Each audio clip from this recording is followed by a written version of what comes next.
دیکھیں in principle تو ہم ہر جو انکلوژن ہے اس کو ہم بالکل اپوز نہیں کرتے. اب اس کو آپ گیون سرکمسٹانسز میں دیکھیں. ابھی میرے بھائی بھٹی صاحب نے بات کی, مجھے ایک دن ایک عدالت میں جانے کا, لوور کورٹ میں جانے کا اتفاق ہوا. ایک مقدمہ تھا ایک صحافی کا اور اس کی بچی کے حوالے سے تھا. میں نے جو وہاں منظر دیکھا میں یہاں بیان نہیں کر سکتا. جس طریقے سے جو زبان اور جس طریقے سے خاموشی سے سر جھکائے ایک جونیئر جج بیٹھے تھے, میں اب بتا نہیں سکتا آپ کو. اس کے بعد میں ایک اور بھی بات عرض کرتا ہوں. یہ بات بھی بڑی اب پختہ ہو چکی ہے کہ یہ جو لائرز باڈیز ہیں, اب تو معاملہ یہ ہے کہ اگر وکیل سے کوئی جرم سرزد ہو جائے تو اس کے خلاف وکیل نہیں ملتا. چلے اس کو چھوڑ دیں. پی آئی سی میں جو ہوا لاہور میں وہ آپ کے سامنے ہے. بھائی لوگ تو انٹچیبل بن گئے ہیں. میں یہ تجویز بری نہیں ہے, بالکل اس میں انکلوژن ہونا چاہیے. مگر ہمارے ہاں کیا ہوا, ماشاءاللہ جتنے اعلیٰ سٹینڈرڈ افتخار چودھری صاحب کر گئے ہیں, میں اس پہ کوئی زبان نہیں کھولنا چاہتا کہ وہ کتنے اعلیٰ جو معیار انہوں نے مقرر کیے تھے, اتنی امپورٹنٹ, وہ بھی ہمارے سامنے اس کی تاریخ موجود ہے. ہمارے پاس تاریخ وہ بھی موجود ہے جب اس طرح سے صوبے کے چیف ایگزیکٹو کو جواب دے رہے تھے ملک قیوم صاحب کہ میرا زبان جارہ نہیں دیتا کہ میں کیا کہوں, ایک جونیئر جو کلرک یا پیون بھی اس طرح بات نہیں کرتا. وہ بھی ہمارے سامنے ہے. بعد میں کیا ہوا, اس کا کچھ نکلا, انہیں ہٹا دیا گیا. یہ اپنی جگہ ہے. دیگر بے شمار. تو بات یہ ہے کہ اتنی زبوں حالی ہے. اس طریقے سے ادارے جو ہیں they have been become rotten to the core. اس پہ ہمیں ہماری پارلیمنٹ کو, ہمارے بڑوں کو سوچنا چاہیے. کیونکہ یہاں کیا ہو گیا ہے, یہاں پارٹی ہو پارلیمان ہو, ذاتوں خاندانوں کے بچاؤ اور اس کی پرسنلائزیشن ہو گئی ہے ہر ادارے کی. لیکن میں کچھ اور کس میں نہ ہو. صحیح خاص میں بڑا مسئلہ ہے. میں آپ کو واقعہ سچا سنا رہا ہوں.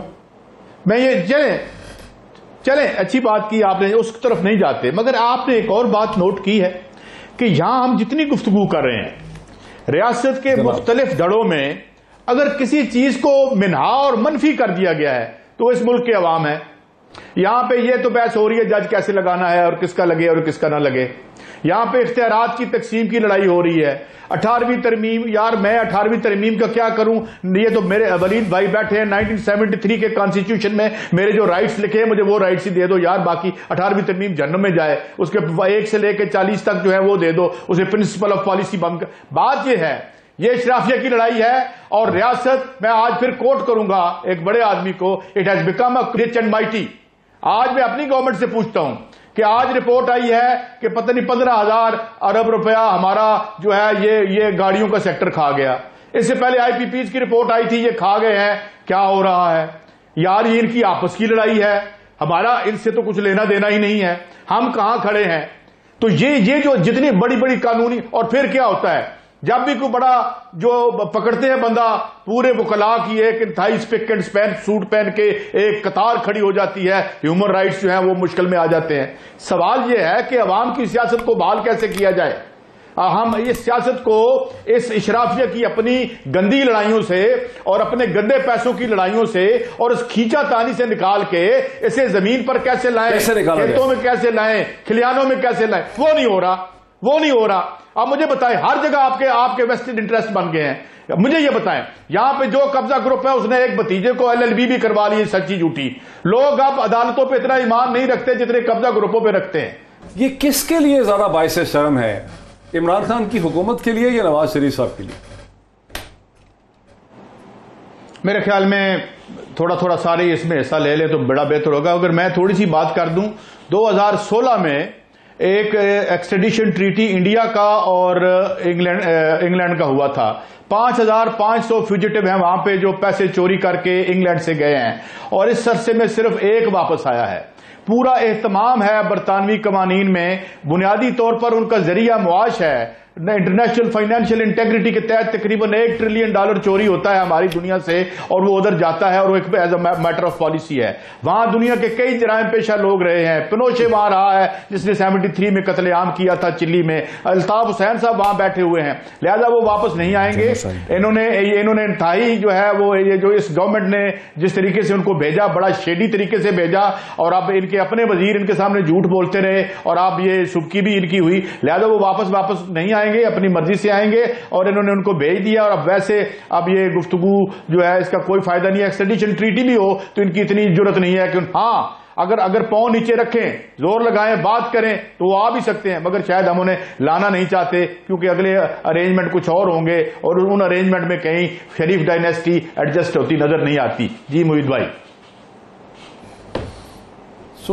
سو صحیح قاضی صاحب ایک طور پہ کہہ رہے ہیں کہ اس حمام میں سب ننگے ہیں.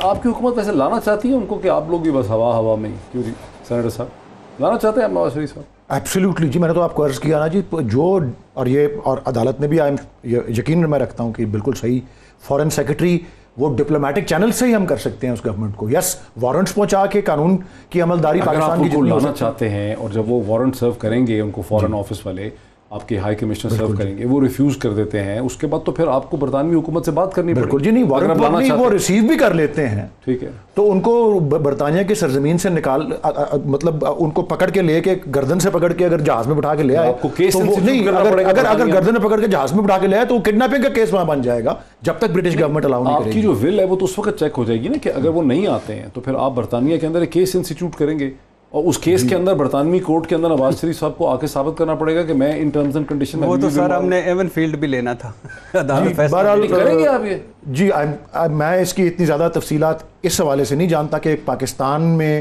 لگے ہوئے الزام کے اوپر جوڈیشل کاروائی انگلینڈ میں ہو سکتی ہے یا نہیں ہو سکتی, کیونکہ آپ تو یہ کہہ رہے ہیں نا کہ وہاں یہ کیس چلائیں جا کے جو یہاں چل رہا ہے. آپ لوئر ہیں, مجھے بتائیں ہو سکتی ہے؟ نہیں, میرے خیال میں نہیں, یہ تو یہاں چل رہا ہے کیس کیونکہ ٹیریٹوریل جورسڈکشن اس کورٹ کی ہے. اور نہیں, لیکن جب آپ کی حکومت اگر وہاں پہ کہے کہ یہ اس وجہ سے یہاں سے گئے تھے لیکن اب وہ وجہ رہی نہیں ہے, عدالت نے فیصلہ کر دیا ہے, عدالت کی پرمیشن سے گئے تھے, ہمیں ان کو واپس دلایا جائے, وہ ایک علیحدہ سیٹ آف پروسیڈنگز ہوگا, بھلے وہ ایگزیکٹو ہو یا جوڈیشل ہو. اگر وہ وہاں تک نوبت آتی ہے, وہ صرف ان کا امریکی ایک جواز, برطانیہ سے بہت سے لوگوں کو وہ اس جواز کو جولیان اسانج, جی وہ کتنے سال بعد آیا ہے پھر نا, ابھی بھی نہیں گیا, اور وہاں گیا تو نہیں ہے ویسے. ہاں, اور کوئی وہاں پہ بھی کوئی ٹریٹی کا ایشو تھا, لیکن میں عرض صرف یہی ہے کہ وہ اس کو انتظامی ہو یا عدالتی طریقہ ہو, یہی جو بھی متعلقہ اتھارٹی ہے اس کو یہی مائل کرنا پڑے گا نا کہ جی یہ فیوجیٹو ہے, ہمیں ملک میں. سر ان کو ایک اور پلس پوائنٹ ہے, تشویشناک حد تک تو وہ بیمار نہیں ہیں لیکن وہ بیمار ہیں. لندن آنکالوجی سینٹر جو ہے ہارلے اسٹریٹ میں, ان میں ان کا کلاسیفائڈ ریکارڈ ہے اور سارا کچھ ہے, تو اس لیے جو میڈیکل بنیادوں پر وہاں تو بڑا انسان کی عزت ہے نا, انسان بڑا اہم ہوتا ہے, تو میڈیکل بنیادوں پر نہیں ثابت کرنا پڑے گا نا کہ میری کنڈیشن اتنی کرٹیکل ہے کہ میں واپس نہیں جا سکتا, ہوائی جہاز میں ٹریول نہیں کر سکتا. سر یہ تو وہ بتا رہے ہیں نا, ڈاکٹر اتنی تو بتا رہے ہیں, جو 70 سال کا ایک بابا ہو, ہمارا بزرگ ہو, جو اس میں بیماریاں ہو سکتی ہیں وہ نواز شریف صاحب میں ہیں کہ وہ سفر نہیں کر سکتے, وہ کرونا میں, اچھا کرونا میں واپس نہیں آ سکتے, شہباز شریف آ گئے ہیں عروج میں, اور اب تو بچے اسکول جا رہے ہیں, وہ واپس نہیں آ جائے آپ بھی سر اسکول واپس. بار کونسل کس کے نہیں, بار کونسل نہیں, آپ کے وکیل آپ کے سارے کس کے ساتھ کھڑے نہیں ہوتے. وہ اچک زئی صاحب جنہوں نے سارجنٹ کو کچلا تھا, اس کی طرف کامران مرتضیٰ صاحب ان کے وکیل تھے. اچھا شاباش. ہاں, تو اب یہ کوئی کامن سینس بنتی ہے. یعنی آپ مثال کے طور پہ کامران مرتضیٰ جو بار سپریم کورٹ بار ایسوسیشن کے صدر رہ چکے ہیں, ان کے وکیل تھے. اور اچھا دوسری بات یہ کہ آپ کس کے, سارے وکیل تو کھڑے ہو جاتے ہیں دوسری طرف, جو جرم ہوتے مجرم ہوتا ہے یا جو کرپشن جس پہ الزام لگتی ہے, جس کو لایا جاتا ہے, اس کے طرف کھڑے ہو جاتے ہیں. پھر آپ نے کہا کہ وہ زیادہ پیسے پے کرتا ہے, ڈیفینڈنٹ ہوتا ہے, یعنی آپ کس کے ساتھ کھڑے ہوتے ہیں, ایلیٹ کے ساتھ. اور سلمان اکرم راجہ صاحب کو تو سپریم کورٹ نے کہا تھا کہ کل آپ بچوں کے ساتھ تھے تو آج آپ اس پیمرا کے ساتھ ہیں, آپ کس کی طرف سے ہیں. تو وہ یہ اچھا, پھر دوسری بات ہے آپ کے ساتھ ہم نے موومنٹ چلائی تھی, ریاست ہوگی ماں جیسی, وہ کدھر گئی. پھر آپ کو ذاتی اس لیے دی تھی کہ ججز کو آپ گالیاں دیں, ججز کو تھپڑ ماریں, ججز کو عدالتوں میں بند کریں, اور وہ دل والے ہسپتال پہ حملے کریں. اپنی جوڈیشری میں آپ نے اپنی منجی کے نیچے سے کتنی ڈانگ پھیری ہے, وہ بات ہے نا, اپنا صاف کر, آپ لائیں, آپ بنے ساروں کے آگے, آپ نے اپنے لیے کیا کیا. سعید قاضی صاحب کو بھی لے لوں. سعید قاضی صاحب, اگر پاکستان بار کونسل کی اس آل پارٹی کانفرنس میں پاکستان تحریک انصاف حکمران جماعت کو نہیں بلایا گیا, نہیں مدعو کیا گیا, تو یقینی طور پر یہ ایک بہت بڑا اعتراض ہو سکتا ہے, یہ ایک شگاف ہے اس کے اندر, یہ ایک اعتراض ہے, یہ ایک ڈیفیکٹ ہے, کیونکہ یہ اپوزیشن کی تو نہیں تھی نا, ڈیفیسٹ ہے, یہ تو وکیلوں کی اے پی سی تھی, وکیلوں کی اے پی سی تھی.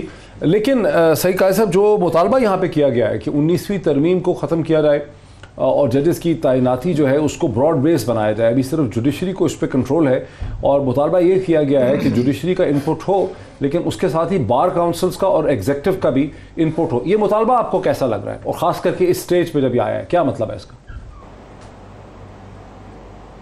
دیکھیں ان پرنسپل تو ہم ہر جو انکلوژن ہے اس کو ہم بالکل اپوز نہیں کرتے. اب اس کو آپ گیون سرکمسٹانسز میں دیکھیں. ابھی میرے بھائی بھٹی صاحب نے بات کی. مجھے ایک دن ایک عدالت میں جانے کا، لوور کورٹ میں جانے کا اتفاق ہوا. ایک مقدمہ تھا ایک صحافی کا اور اس کی بچی کے حوالے سے تھا. میں نے جو وہاں منظر دیکھا میں یہاں بیان نہیں کر سکتا. جس طریقے سے جو زبان اور جس طریقے سے خاموشی سے سر جھکائے ایک جونیئر جج بیٹھے تھے، میں اب بتا نہیں سکتا آپ کو. اس کے بعد میں ایک اور بھی بات عرض کرتا ہوں. یہ بات بھی بڑی اب پختہ ہو چکی ہے کہ یہ جو لائرز باڈیز ہیں، اب تو معاملہ یہ ہے کہ اگر وکیل سے کوئی جرم سرزد ہو جائے تو اس کے خلاف وکیل نہیں ملتا. چلے اس کو چھوڑ دیں. پی آئی سی میں جو ہوا لاہور میں وہ آپ کے سامنے ہے. بھائی لوگ تو انٹچیبل بن گئے ہیں. میں یہ تجویز بری نہیں ہے، بالکل اس میں انکلوژن ہونا چاہیے. مگر ہمارے ہاں کیا ہوا؟ ماشاءاللہ جتنے اعلیٰ سٹینڈرڈ افتخار چودھری صاحب کر گئے ہیں، میں اس پہ کوئی زبان نہیں کھولنا چاہتا کہ وہ کتنے اعلیٰ جو معیار انہوں نے مقرر کیے تھے، اتنی امپورٹنٹ، وہ بھی ہمارے سامنے اس کی تاریخ موجود ہے. ہمارے پاس تاریخ وہ بھی موجود ہے جب اس طرح سے صوبے کے چیف ایگزیکٹو کو جواب دے رہے تھے ملک قیوم صاحب کہ میرا زبان جارہ نہیں دیتا،